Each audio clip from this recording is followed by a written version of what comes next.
जब भी आते हो सुख लाते हो, जब भी आते हो सुख लाते हो, फूलों से दामन भर जाते हो, जीवन मिल गया खिल गया।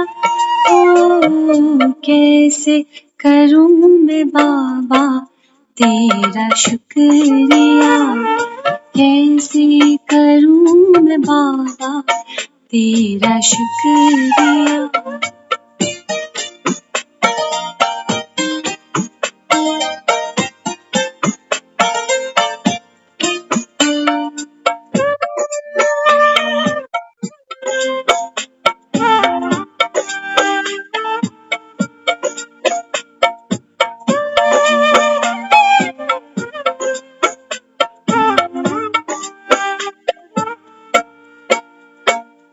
सूक्ष्म बतन में बाबा जो बुलाए, झूला झुलाए गोदी में बैठाए।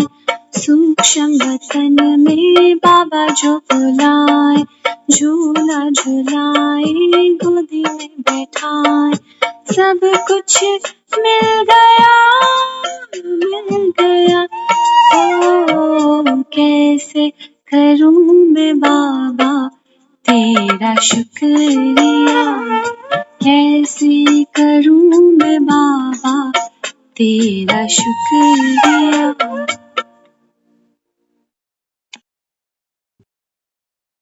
ओम शांति।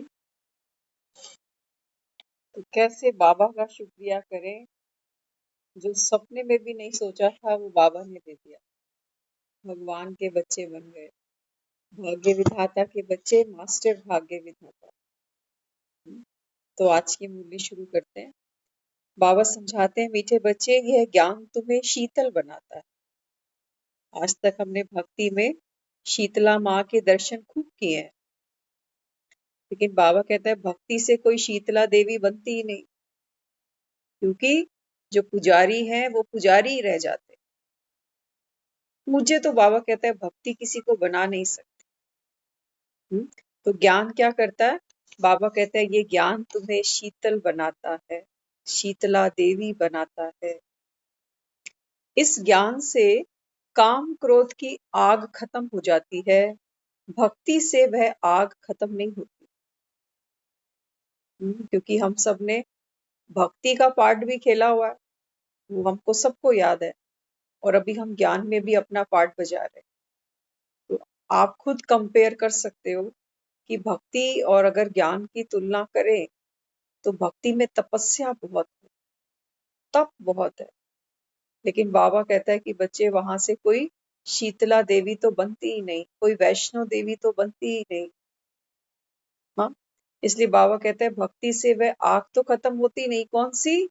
देह भान की आग, विकारों की आग, तेरे मेरे की आग।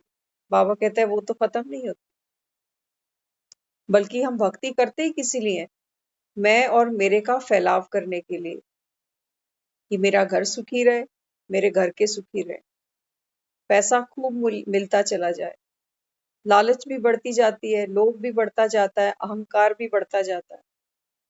इसलिए बाबा कहता है बच्चे भक्ति तो है उतरती कला, क्योंकि भक्ति कभी किसी एक की करते ही नहीं।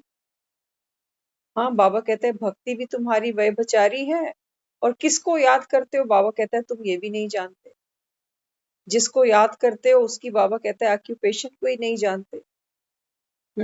तो यहाँ बाबा समझाते हैं भक्ति से तो वह आग खत्म नहीं होती। आज का क्वेश्चन है, याद में मुख्य मेहनत कौन सी है?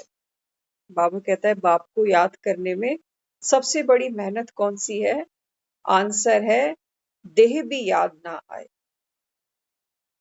बाबा कहता है कि बच्चे देह भी याद ना आए, आत्मा बन, बाबा कहता है मुझे याद करो। आत्म अभिमानी बन, बाप को याद करो।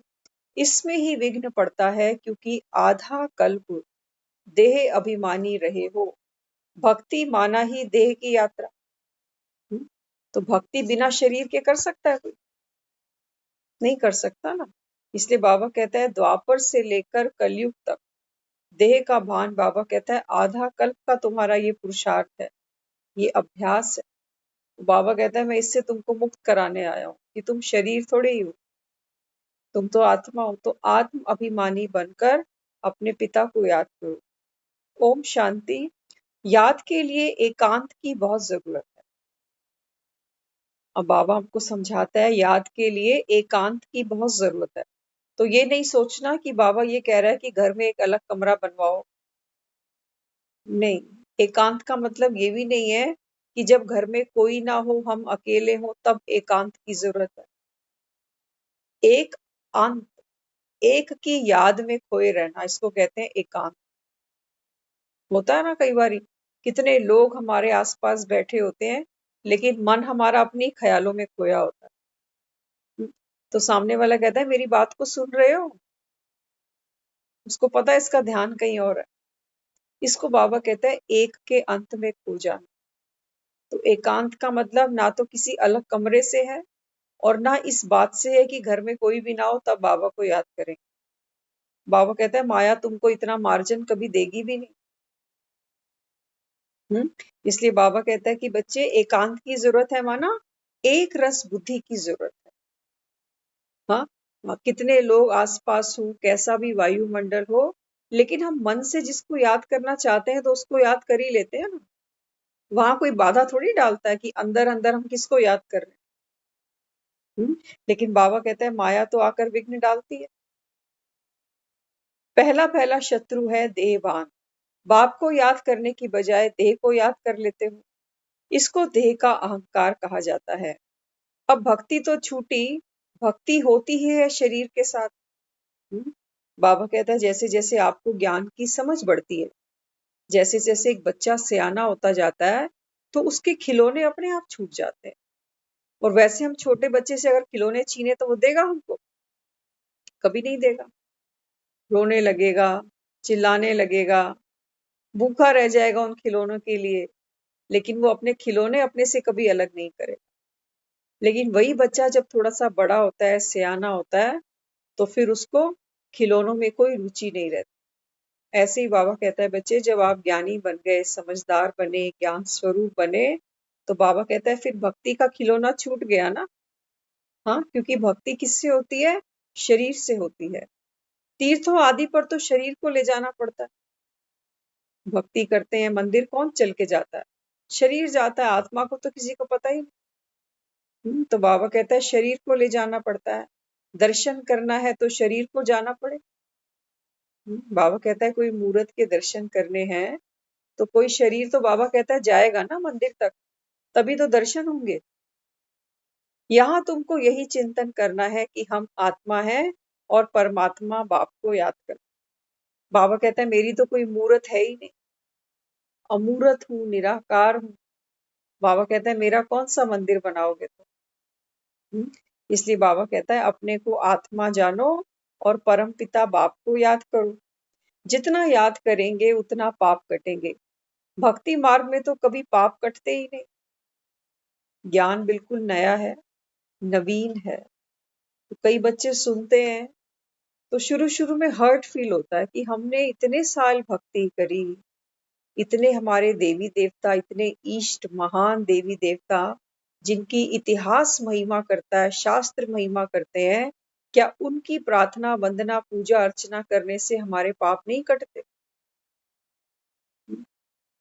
आता है मन में ऐसा सवाल, क्योंकि तपस्या तो खूब करते हैं हम सब भक्ति में। लेकिन बाबा हमको ज्ञान में क्या समझाता है? बाबा कहता है कि बच्चे भक्ति में तो कभी पाप कटते नहीं।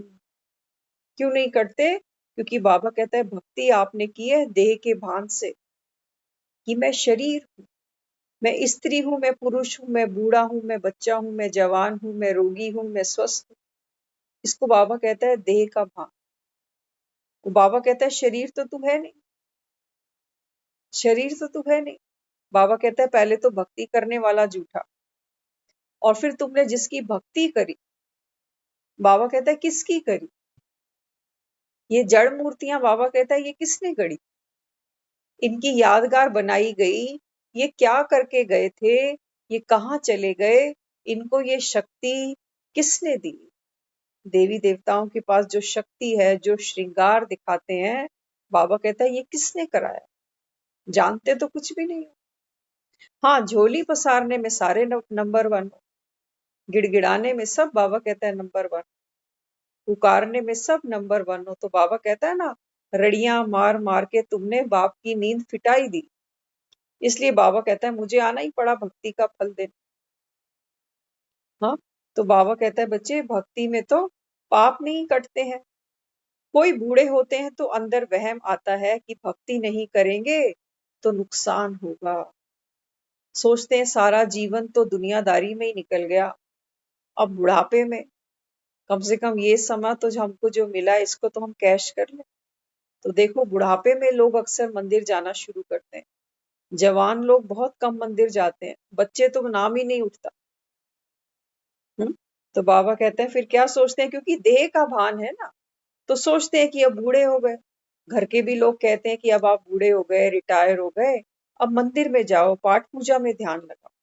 तो ये सब क्या है, ये सब देह का तो भान है। बाबा कहता है आज के समय में बूढ़े और जवान की कोई गारंटी है, कब किसने जाना है। बाबा कहता है वास्तव में याद तो आत्मा करती है, और किसको याद करेगी। बाबा कहता है तुम्हारा बाप तो सिर्फ एक मैं ही हूँ। तो कोई बूढ़े होते हैं तो फिर वहम आता है कि अब भक्ति करें, नहीं तो बहुत नुकसान हो जाएगा। भक्ति की जैसे आग लगी हुई है और ज्ञान में है शीतलता। भक्ति की जैसे आग लगी हुई है। आप देखो, नवरात्रि आती हैं या और भी कई फेस्टिवल हम लोग मनाते हैं, तो मंदिरों में कितना आप देखते हो भीड़ होती है, इतना जमघट वहां मचता है कि कई बार तो लोग एक दूसरे के नीचे, पांव के नीचे आके ही दब के मर भी जाते हैं। आग लगी हुई है ना भक्ति की। हर कोई सोचता है कि भक्ति कर लूं, थोड़ा पुण्य कमा लूं, थोड़े मेरे सर से पापों का बोझा कम हो जाए। तो सोचते हैं देवी प्रसन्न हो जाएगी, सुबह सुबह स्नान करके नंगे पांव भूखे पेट मंदिर जाऊंगा तो मेरा पुण्य जमा हो जाए। ये सब बाबा कहता है देह का भान तो है। भूखा रहने से बाबा कहता है कोई देवता थोड़ी मिलता है। बाबा कहता है तुमको देव समान बनना है, बाकी तो देवता कहीं है ही नहीं। और देवता तो हमेशा ही प्रसन्न है ही वो देव आत्मा। हर समय बाबा कहता है वो खुशनुमा है, खुश मिजाज है, क्योंकि खुश नसीब है। उनको बाबा कहता है तुम ये थालियां घुमा घुमा के प्रसन्न नहीं करो। बाबा कहता है वो तो सत्युगी आत्मा है ना, वो कभी दुखी होती ही नहीं। तो तुम किसको प्रसन्न करने दौड़ते हो मंदिरों। इनको देवता बनाया किस, और देवता का गुण क्या है। देवता माना जो सदैव हर्षित मुक्ता है, ऐसी आत्मा जो दुख की लहर बाबा कहता है उसको छू नहीं सकती, क्योंकि वो पढ़ लिख कर आई है संगम पर। ड्रामा कल्याणकारी है, नथिंग न्यू। बाप हमेशा हमारे साथ है। मैं खुश नसीब भाग्यवान आत्मा हूँ। इतना पढ़ लिख कर जो आत्मा भगवान से आई हो, क्या वो दुखी होगी। क्या उसको जरूरत पड़ेगी कोई आकर मेरी चापलूसी करे। आज हमको बाबा तैयार कर रहा है ना, कहता है कि मैं मनुष्य से देवता बना रहा हूं। तो यही तो पुरुषार्थ वो हमें कराता है कि तेरा शरीर भी छूटे तो कोई हर्जा नहीं, लेकिन तेरी खुशी ना छूटे। ये देव आत्मा का लक्षण है। उनको जरूरत नहीं है कि भक्त आकर मंदिरों में थाली सजाएं, मंदिर सजाएं, आरती गाएं, भजन गाएं तो देवी प्रसन्न होगी। देवी तो ऑलवेज प्रसन्न है, ऑलवेज हैप्पी से। तो बाबा कहता है प्रसन्न तो तुम नहीं हो, देवी के सामने जाकर भी रोते हो, देवी के सामने जाकर भी कहते हो कि मैं पतित हूँ, नीच हूँ, कपट कपटी हूँ, मूर्ख हूँ, फलगामी हूँ, एको गुण नाही। हाँ, बाबा कहता है तुम इतनी खुश मिजाज आत्मा के सामने जाकर भी रोते हो, और फिर क्या कहते हो, माँ मुझे शक्ति दे, मुझे तेरी भक्ति दे, मुझे तेरा नाम दे। हाँ, बाबा कहता है देखो भक्ति में कहते थे ना, पायो जी मैंने नाम रतन धन पायो। आज की सुबह की मुरली में बाबा ने ज्ञान रतन पर बहुत ज्यादा बातचीत की। बाबा कहता है भक्ति में तो लोग केवल नाम को ही रतन समझते हैं। पायो जी मैंने नाम रतन धन पायो, वस्तु अमोलक दी मेरे सतगुरु। बाबा कहता है अब ज्ञान में तुमको समझ में आ रही है ना कि कौन से रतन मैं तुमको दे रहा हूँ।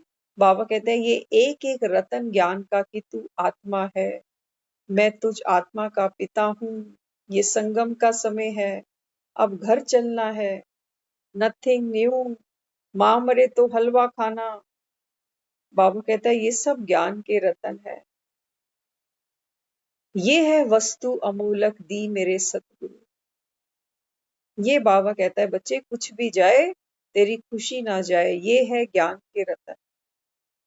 बाकी बाबा कहता है राम नाम की माला, बाबा कहता है कितनी भी माला जपो, लेकिन जब तक मन का मणका नहीं फेरते हो तब तक बाबा कहता है गति तुम्हारी हो नहीं सकती। तो राम का नाम नहीं जपना, बाबा कहता है राम समान बनने का पुरुषार्थ करना पड़ेगा, राम के मददगार बनना पड़ेगा, खुद भी जागना पड़ेगा तो दूसरों को भी जगाना पड़ेगा। इसलिए बाबा समझाता है कि बच्चे देखो भक्ति में तो जैसे आग लगी हुई है और ज्ञान में तो है शीतलता। भक्ति में समझो जैसे कोई बद्रीनाथ गया, मूर्तियों का साक्षात्कार किया तो भावना बन जाती है, फिर बद्रीनाथ के सिवाय और किसी की याद बुद्धि में नहीं आएगी। होता है ना, हम जिसके मंदिर में जाते हैं, रेगुलर जाते हैं, वहां पर हमारी आस्था इतनी पक्की हो जाती है कि फिर हम दूसरों की तरफ हमारी बुद्धि जाती ही नहीं। तो किसी को माँ से बहुत प्यार है, किसी को गणेश से प्यार है, किसी को श्री कृष्ण से प्यार है, किसी को हनुमान से प्यार है, किसी को लक्ष्मी से प्यार है। हाँ, तो बाबा कहता है कि बच्चे भक्ति में तो क्या करते हो, जिसके मंदिर जाते हो उसी के हो जाते हो, दूसरों की तरफ बुद्धि नहीं जाती, जबकि देवी देवता तो 33 करोड़ है। तो भावना क्या बन जाती है कि फिर बद्रीनाथ के सिवाय और किसी को याद नहीं करते। वर्षा तो एक बाप से मिलता है, अब ये बद्रीनाथ भी कौन है? बाबा कहता है तुम अनाथों का नाथ तो मैं ही हूँ, तुम बंदरों का नाथ तो मैं ही हूँ। और बाबा कहता है कोई हो ना सकता। हाँ, तो फिर बद्रीनाथ के सिवा तो और किसी की याद बुद्धि में नहीं रहती। वर्षा एक बाप से मिलता है, बाकी जो भी है जड़ चैतन्य वह सारी है रचना। बाबा कहता है एक मैं ही रचयिता हूँ, बाकी सब रचना है, सब रचना। ये 33 करोड़ देवी देवता, बाबा कहता है ये मेरी रचना है। और इन देवी देवताओं के बाबा कहता है तुम वंशावली हो आगे अब, क्योंकि सतयुग में देवी देवता आए 33 करोड़, उसके बाद जो द्वापर में आत्माएं उतरी वो कहाँ उतरी? इन्हीं के पीछे उतरी ना, इन्हीं के घरानों से आई। हाँ, तो आज हम भक्ति में क्या कहते हैं, ये हमारी कुल देवी है, ये हमारा कुल देवता है। तो ये कौन है? देव आत्माएं, ये पूर्वज है पूरी सृष्टि। तो बाबा हमको समझाता है कि बच्चे बाकी तो सब है रचना, एक पिता ही रचयिता है, संग दोष से बचना है। बाप कहते हैं इस पतित पने से आदि मध्य अंत दुख पाते हो। शिव बाबा कहते मैं तो अभोक्ता हूँ, भक्तों ने भोग लगाया और बांट कर खाया। कितने भोग लगते हैं भक्ति में। हाँ, बाबा कहता है क्या करते हैं, किसको भोग लगाते हो? बाबा कहते हैं मैं तो अभोक्ता हूँ, और तुम्हारे जो मंदिरों में देवी देवता है ये भी बेचारे कहाँ खाते हैं, ये तो मूर्तियां हैं। बाबा कहते हैं तुम खुद ही खुद को प्रसन्न करते हो, भोग लगाकर बांट कर खुद ही खा लो। मैं आता ही हूँ तुम्हें पढ़ाकर पावन बनाने। भले ये मुरली चलाते हैं परंतु हमेशा समझो शिव बाबा चलाते हैं। बाबा कहता है सामने कोई भी मुरली सुना रहा हो उसकी तरफ बुद्धि ना फंसे। बाबा कहता है हमेशा यही याद रखना कि शिव बाबा हमको मुरली सुनाता है। किसी बच्चे को अच्छा तीर लगाना होता है तो खुद प्रवेश कर लेते हैं। बाबा कहता है किसी आत्मा को टचिंग करानी होती है ना, बाबा कहता है मैं खुद कोई ज्ञान का तीर ऐसा चलाता हूँ कि आत्मा घायल हो जाती है, प्यार में पड़ जाती है। ज्ञान का तीर तीखा गाया जाता है ना। ड्रामा को समझकर बहुत हर्षित रहना चाहिए। याद की यात्रा पर ही बाबा बहुत जोर देते हैं। बाबा कहता है बच्चे हर कर्म बाबा की याद में करो, इसी में मेहनत है। मुरली सुनना, मुरली के पॉइंट सुनाना, लिखना, इसमें बाबा कहता है मेहनत नहीं है, क्योंकि ये भी तो एक तरीके का हम कर्म कर रहे हैं ना, स्थूल कर्म कर रहे हैं जो हमको दिखता है। लेकिन बाबा कहता है माया कहाँ पर जोर डालती है? बाबा कहता है जब तुम याद में बैठते हो। इसलिए बाबा कहता है जब तुम काम काज करने बैठते हो तो तुमको ये भूल ही जाता है कि मैं कौन, मैं किसका। तो बाबा कहते हैं कि हर कर्म करते बाप की याद रहे, भोजन बनाओ, कुछ भी करो, बाप को याद करो। हम्म, बाबा कहता है भले ही भोजन बनाओ, कुछ भी करो, बाप को याद करो। शिव पुराण बनाया है, उसमें शिव पार्वती और शिव शंकर सब मिला दिया। बाबा कहता है जो शिव पुराण बनाया है भक्ति में, उसमें बाबा कहता है शिव शंकर को मिला दिया गया है। वह पढ़ने से कोई फायदा थोड़ी होगा। हम्म, बाबा कहता है बच्चे उसको पढ़ने से तो कोई फायदा नहीं है। ना तो बाबा कहता है तुम शीतल बन सकते हो, ना निर्विकारी बन सकते हो, ना बाबा कहता है तुमको मुक्ति मिलती है, और ना ही तुमको जीवन मुक्ति मिलती है। तो बाबा कहता है शिव पुराण पढ़ने से भी कोई फायदा नहीं होता। हम हैं योग बल वाले, बाहुबल की कहानियां क्यों सुने? बाबा कहता है जो भी तुमने भक्ति में सुना वो सब बाहुबल दिखाया। राम ने कैसे रावण पर विजय पाई, कौरवों पांडवों की लड़ाई हुई, ये सब बाबा कहता है बाहुबल दिखाया गया, अस्त्र शस्त्र दिखाए गए। लेकिन बाबा कहता है बच्चे वास्तविकता में ऐसी कोई लड़ाई नहीं हुई है। राम और रावण, बाबा कहता है ये प्रतीक है सकारात्मक शक्ति और नकारात्मक शक्ति का, जो आज हम सबके अंदर है। रावण भी अंदर बैठा है तो राम भी अंदर बैठा है, दो भेड़े अंदर ही है। बाबा कहते हैं जिसको तुम खुराक डालते हो वो शक्ति जीत जाती है। तो आज तक हमने गुस्से को ही पाला है, तो देखो वो शक्ति कितनी खूंखार है। अभी जो गुस्सा करता है वो अपने आप को किसी तोप से कम थोड़ी समझता है, वो उसी को अपनी शक्ति मान लेता है कि ये बहुत क्रोधी है। तो बाबा कहता है बच्चे क्रोध के समय क्रोध करना शक्ति नहीं है। क्रोध के समय बाबा कहता है संयम बांध के चुप रह जाना, ये शक्ति है। ये शक्ति है बाबा कहता है, इसको मैं कहता हूँ शांत स्वरूप आत्मा। बाकी क्रोध को दबाना, अंदर तो बाबा कहता है ब्लास्ट हो ही गया, अब धुआं ही तो बाहर आना था।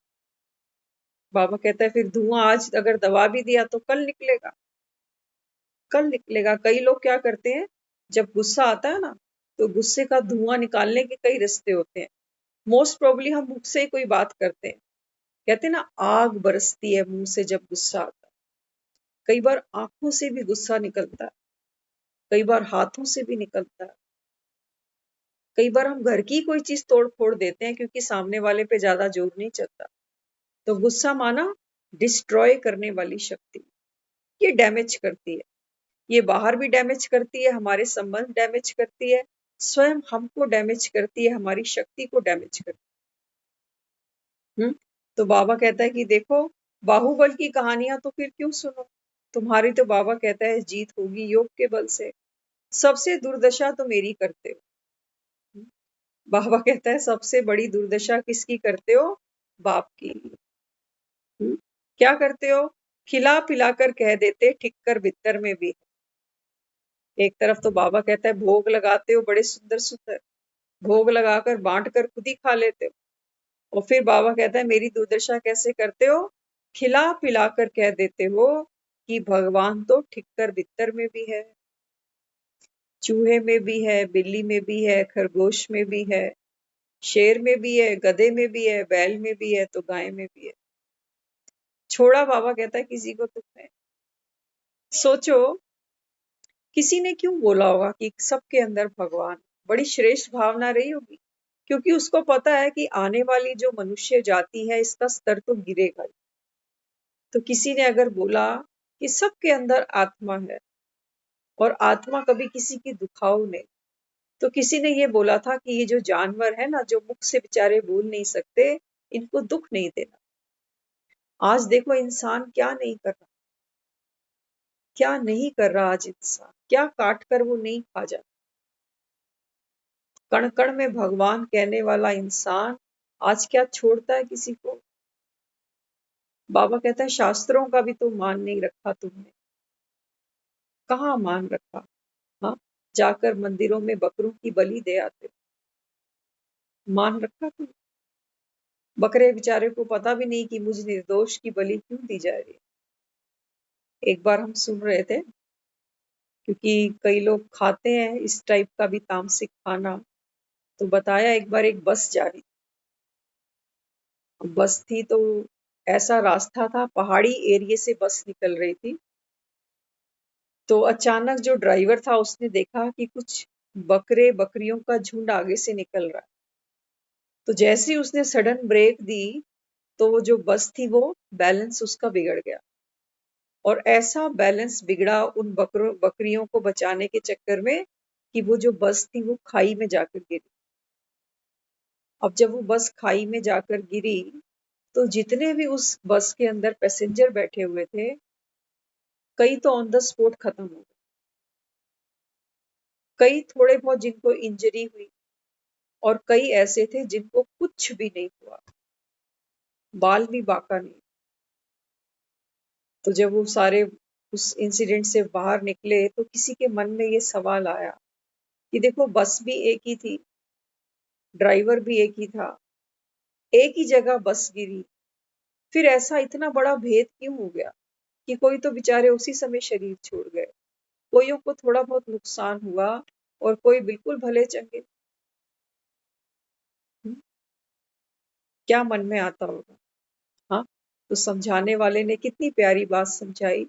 उसने बोला कि देखो, जो उसी समय चले गए ना, जिन्होंने उसी समय शरीर छोड़ा, तो ये कौन थे बकरे बकरियां। दुनिया में दिखाते हैं ना, किसी के बच्चे को मारते हैं तो माँ बाप फिर उसका बदला लेते हैं। हाँ, तो दिखाया उस स्टोरी में एक मोरल हमको ये समझाया गया कि ये जो सामने से चलकर आ रहे थे, जिन लोगों ने तामसिक फूड खाया होगा, क्योंकि बदला लिया ना उन्होंने, तो वो तो उसी समय मर गए। और कुछ ये वो थे जिन्होंने शायद खाया नहीं होगा, लेकिन आगे सेल किया होगा, तो थोड़ा बहुत इंजर हुए। और थोड़े बहुत वो थे जिनको कुछ नहीं हुआ, माना सात्विक खाना खाने वाले। हम्म, तो बाबा हमको यहाँ समझाता है कि देखो, बाप की कितनी दुर्दशा करते हो, खिला पिला कर कह देते हो कि वो तो ठिक्कर भीतर में भी है। मुझे याद करो बच्चे, अब नाटक पूरा होता है। अभी हम शाम को आ रहे थे ना, तो अचानक हमारी नजर आसमान पर पड़ी, तो देखा कोई 8-10 पक्षी पंछी थे, तो इकट्ठे उड़ रहे थे। उनको देखकर याद आया कि शाम का समय है, ये भी घर जा रहे हैं अभी। और बाबा भी हमें कहता है कि बच्चे घर जाना है। हम्म, लेकिन बाबा कहता है घर जाना खुशी खुशी, रोते धोते नहीं जाना। रोएंगे धोएंगे कौन? बाबा कहते हैं जिनको ये संसार से आसक्ति है, जो ये झूठे संसार को बाबा कहता है अपना समझकर बैठे हैं, उनको तो रोना पड़ेगा। इसलिए बाबा कहता है बच्चे, मुरली को रोज सुनो। 63 जन्म बाबा कहता है तुमने जो पहाड़े पड़े हैं ना, बाबा कहता है उस पहाड़े को अभी अनडू करना पड़ेगा, कुछ तुम्हारा नहीं है यहाँ पर। तो बाबा कहता है बच्चे, अब तो घर जाना है। हम्म, यहाँ सब मिट्टी में मिल जाना है। यूनिवर्सिटी खोलो तो तुमको हेल्थ वेल्थ हैप्पीनेस मिलेगी। फिर बाबा ने बाद में बच्चों से बात की। बाबा कहता है इतने वर्ष से पढ़ रहे हो, किसको पढ़ा नहीं सकते हो तो बाकी पढ़े क्या हो। बाबा तो रोज कहता है ना, बच्चे बाप से पढ़ा, पढ़कर बाबा कहता है अब दूसरों की सेवा करो। दूसरों को बाबा कहता है ये ज्ञान का चक्षु दो। आज सुबह की मुरली में बाबा ने बोला, आंखों का ऑपरेशन करते हैं ना, तो बाबा कहता है कईयों की आंखों की तो रोशनी ठीक हो जाती है, कईयों में बाबा कहता है डिफेक्ट रह भी जाता है। तो बाबा कहता है बच्चे, दुनिया में भी लोग कहते हैं नेत्रदान महादान। तो बाबा कहता है दो दुनिया को ज्ञान का चक्षु, सब अंधे हैं यहाँ। तो बाबा कहता है सभी धृतराष्ट्र हैं यहाँ पर। हम्म, तो बाबा यहाँ हमको समझाता है इतने वर्षों से पढ़ रहे हो, किसी को पढ़ा नहीं सकते हो तो बाकी पढ़े क्या हो। इसका मतलब पढ़े ही नहीं। हम्म, बाबा कहते हैं जब मैं कहता हूँ जाओ किसी को समझाओ, तो बच्चे कहते हैं बाबा हम तो किसी को समझा नहीं सकते। हम्म, बाबा कहता है इसका मतलब पढ़े नहीं। तुम्हारे अंदर सदैव खुशी की ताली बजती रहनी चाहिए। याद ही खुशी में लाएगी। नर्क का विनाश सामने खड़ा है, यह तो जानते हैं, ड्रामा अनुसार शायद देरी है, बड़ों बड़ों की तकदीर में अभी ये पढ़ाई नहीं है। बाबा कहता है दुनिया में बड़े बड़े नामी ग्रामी बैठे, लेकिन उनकी भी तकदीर में बाबा कहता है ये पढ़ाई नहीं है। और आप, बाबा कहता है अपने आप को कितने भाग्यवान समझते हो कि भगवान ने हमें अपना बनाया। हाँ, भगवान के हम गॉडली स्टूडेंट बने हैं, भगवान को हमारी मदद की जरूरत है। कभी ऐसा तुमने सोचा? बाबा कहता है भक्ति में तो तुमने मुझे पुकारा ना कि आओ हमारा बेड़ा पार लगाओ। ओम जय जगदीश हरे, स्वामी जय जगदीश हरे, भक्त जनों के संकट पल में दूर करे। बाबा कहता है तुमने तो मुझे जन्म जन्म पुकारा। अब बाबा कहता है बच्चे मैं तुमको आह्वान करता हूँ कि आओ बाप के सहयोगी बनो। तो सहयोगी बनो माना शक्तिशाली बनो। बाकी उसको हमारे सहयोग की जरूरत है नहीं। वैसे बाबा कहता है जो मेरे पास आएंगे, जो मुझे याद करेंगे, बाबा कहता है वो शक्तिशाली बन जाएंगे, क्योंकि बाप कौन है? दाता है। तो दाता क्या करेगा? दाता तो आप समान बनाएगा। बाप क्या करता है? बच्चों को अपने समान बनाता है ना। खुद क्वालिफाइड होगा तो बच्चों को भी पढ़ाएगा। तो बाबा कहता है बच्चे मैं तो तुमको अभी बाप समान बना रहा हूँ, आप समान बना रहा हूँ। तो बाबा कहता है दाता के बच्चे मास्टर दाता, इसलिए बाबा कहता है बच्चे राम के मददगार बनो, तो दुनिया तुम्हारा यश गाएगी। बाकी दुनिया से क्या मांगते हो? क्या मांगते हो? ये तुम्हारा क्या यश करेंगे? बाबा कहते हैं 4 दिन इनके साथ अच्छा करो तो यश करते हैं, और फिर नहीं कर सको तो अपयश भी कर देते हैं, है ना। तो इसलिए बाबा कहते हैं बच्चे अविनाशी प्राप्ति की तरफ बढ़ो। अभी संसार से बाबा कहता है तुमको कुछ मिल नहीं सकता, क्योंकि यहाँ हर आत्मा, बाबा कहते हैं देने वाले मोड में तो कोई है ही नहीं, क्योंकि भगवान के बच्चे तो कोई यहाँ है ही नहीं। इसलिए बाबा कहता है सारा जग मांगता है, एक बाप से मांगता है, लेकिन बाप को कोई पहचानता नहीं। हाँ, तो इसलिए बाबा कहता है बच्चे बाप तो आते हैं पढ़ाने, लेकिन शास्त्रों में बाबा कहता है ऐसा कुछ लिखा नहीं हुआ कि भगवान आते हैं भव से पार उतारते हैं। तो कैसे कैसे भव से पार उतारेगा? पहले तो बाबा कहता है पहले मुझे ये बताओ कि भवसागर है कहाँ, दिखाओ मुझे। बाबा कहता है तुम कौन से भवसागर में फंसे पड़े? तो दिखाना उसको 500 गज की कोठी, बढ़िया सा अपना ऑफिस, 15-20 लोगों का परिवार। हाँ, इसको थोड़ी हम भवसागर मानते हैं। यहाँ तो हम पूरी मौज ले रहे हैं, यहाँ से हम थोड़ी दुखी होते हैं। हाँ, हम दुखी कहाँ होते हैं? हम दुखी वहां होते हैं जहां हमारी इच्छाएं अधूरी रह जाती हैं,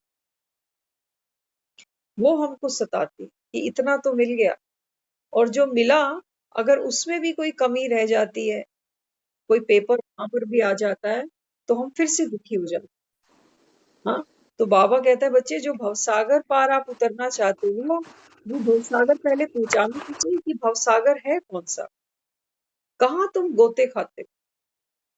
सबसे पहला बाबा कहता है जो भवसागर है वो है आपका देह। इसी देह में बाबा कहता है आपकी बुद्धि फंसी हुई है सारा दिन, कि आज मैं बीमार हूं, आज मैं थका हुआ हूं, आज मेरे पास समय नहीं, आज मुझे वहां जाना। ये सब बाबा कहता है ये सब देह का भार, कि मेरे पास समय नहीं। बाबा कहता है ये अभिशाप खुद को कभी मत देना कि मेरे पास समय नहीं। बाबा कहते हैं जिनके पास समय नहीं होता, बाबा कहते हैं वो लोग कैसे होते हैं? बड़े बाबा कहते हैं दुर्भाग्यशाली हैं जिनके पास समय नहीं है, क्योंकि जीवन में आयु तो सबसे बड़ी चीज होती है। जिसके पास आयु ही नहीं बची, समय ही नहीं बचा, तो बाबा कहता है फिर खटेंगे क्या, क्या कमाएंगे? इसलिए बाबा कहता है कभी नहीं बोलो कि समय नहीं है। बाबा कहता है खुद को वरदान दो। बाबा जब भी आए, बाबा को बोलो बाबा समय ही समय है हमारे पास। तो बाबा कहता है समय बढ़ेगा कैसे? क्योंकि कर्म करते, बाबा कहता है आपकी जो एनर्जी होगी वो पॉजिटिव होगी, कर्म को कूटोगे नहीं, खुश रहते कर्म करोगे, तो बाबा कहता है कर्म जल्दी हो जाएगा। और वो कर्म जो तुमने बाप की याद में किया, वो कर्म बाबा कहता है पूजा बन जाएगी, दूसरों को भी खुशी होगी, दूसरा भी तुमको दुआ देगा।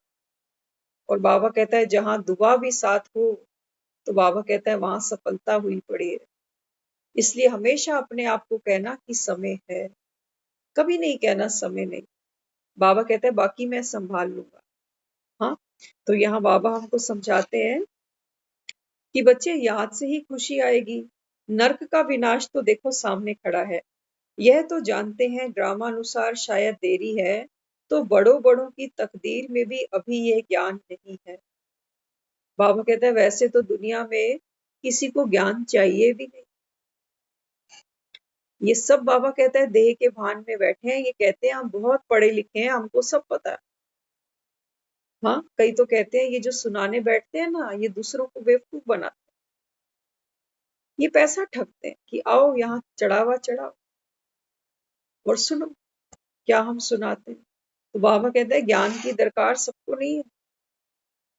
वो देह के भान में समझते हैं कि हमने सब कुछ पढ़ा हो, हमसे ज्यादा तो कोई ज्ञानी नहीं।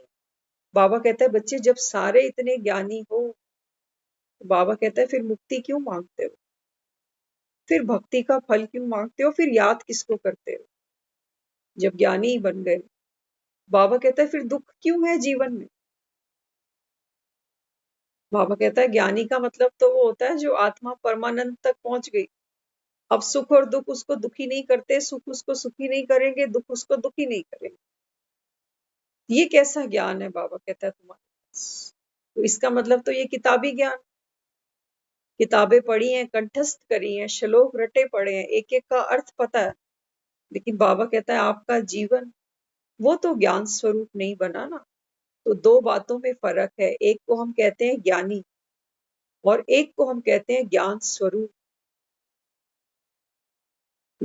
तो बाबा यहाँ हमको समझाते हैं बच्चे आपको ज्ञान का स्वरूप बनना है, आपको पोंगा पंडित नहीं बनना, तोता नहीं बनना कि सुन लिया तो जाके सुना दिया। बाबा कहता है आपके कर्म में, आपके बोल में, आपकी वृत्ति में, आपके व्यवहार में वो ज्ञान बाबा कहता है छलकना चाहिए। जैसे एक डॉक्टर होता है ना, एमबीबीएस की है, उसने पढ़ के आया है, तो अब वो जो भी कर्म एक्टिविटी करेगा हॉस्पिटल में, वो ज्ञान स्वरूप है। उसको पता है मैंने ये सब ट्रेनिंग ले रखी है, इंजेक्शन कैसे लगाना है, किसी को दवाई कब देनी है, ऑपरेशन कैसे करना है, वो ज्ञान स्वरूप है।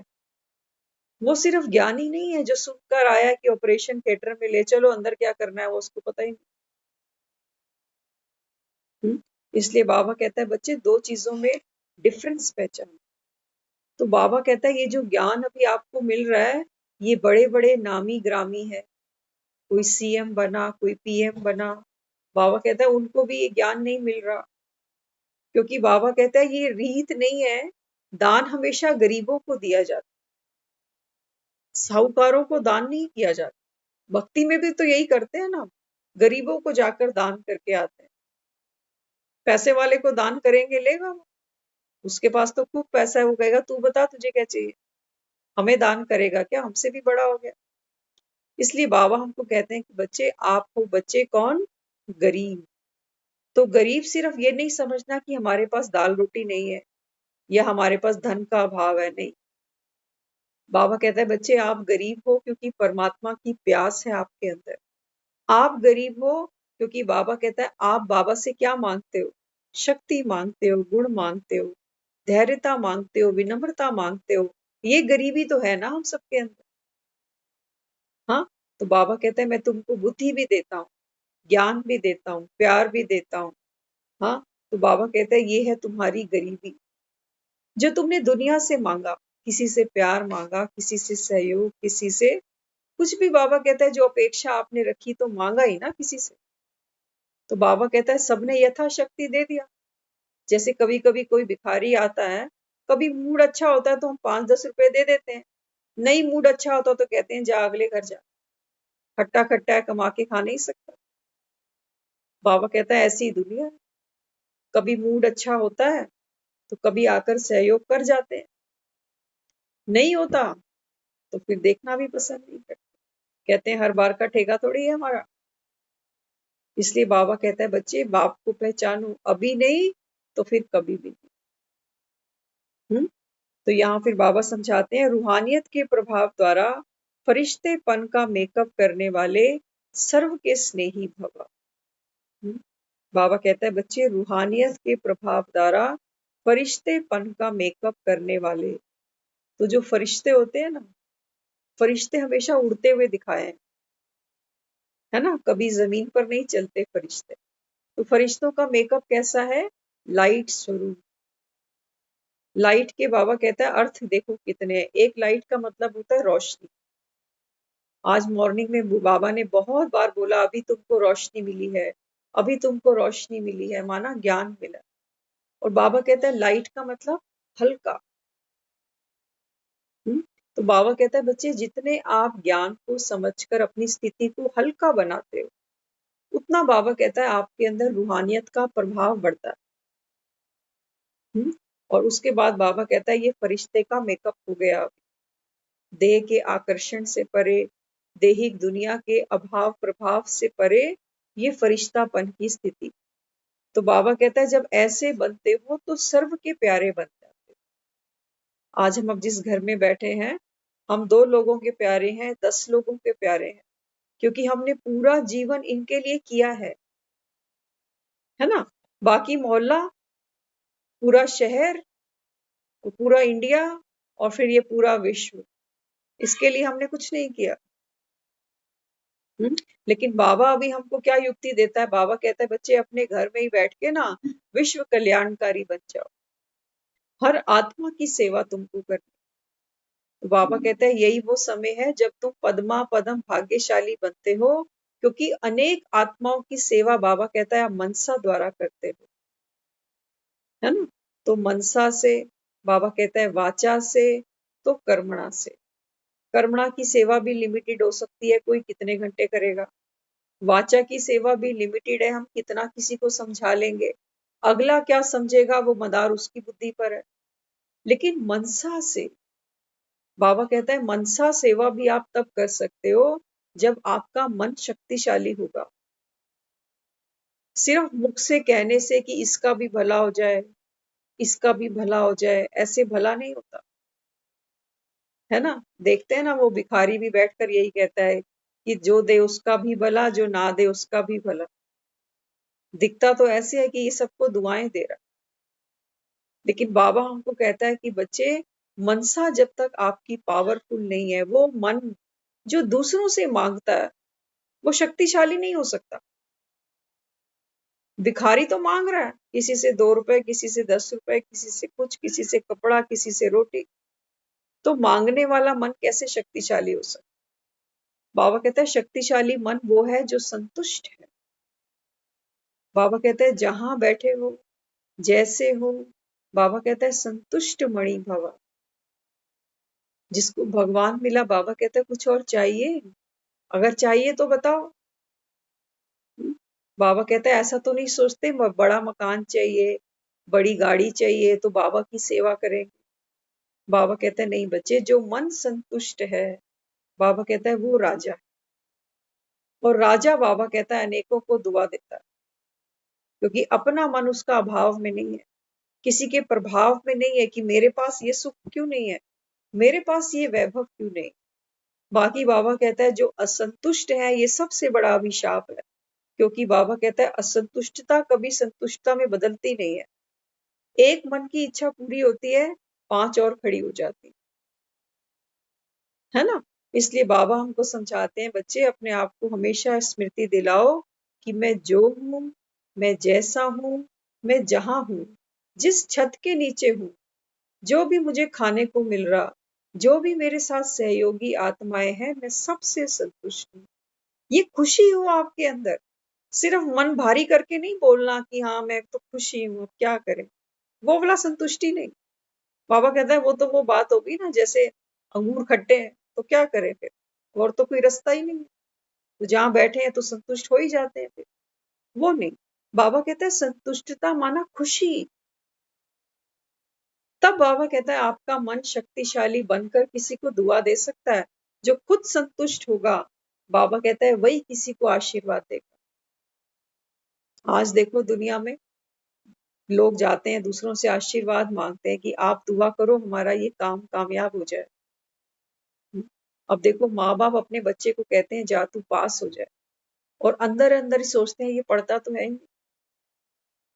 अब माँ है पिता है वो तो वेल विशर है ही, वो तो सोचेगा ही बच्चे के बारे में कि पास हो जाए भगवान।